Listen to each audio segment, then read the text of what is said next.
জয় মা, জয় শঙ্কর বন্ধুরা। এই স্থানেই মা দুর্গা মহিষাসুরকে বধ করেছিলেন।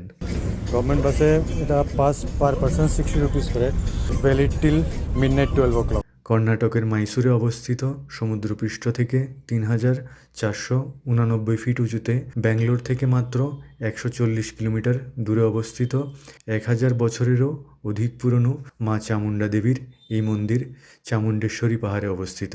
চারদিকের পরিবেশ যেন আজও মায়ের জয় জয়কার করতে থাকে, সেই অশুভ শক্তির বিরুদ্ধে শুভ শক্তির জয়ের। দীর্ঘ 2 ঘন্টার উপর লাইনে দাঁড়ানোর পর মায়ের দর্শন হলো। এই মন্দিরে আসার জন্য মাইসুর বাসস্ট্যান্ড থেকে গভর্নমেন্ট বাস এবং প্রাইভেট গাড়ির দুটোরই ব্যবস্থা আছে। এই মন্দিরে আছে প্রাচীনভাবে নির্মিত 1008টি সিঁড়ি এবং আছে সুবিশাল নন্দিকেশ্বরের মূর্তি। কথিত আছে এই শক্তিপীঠে মা সতীর কেশ পতিত হয়েছিল।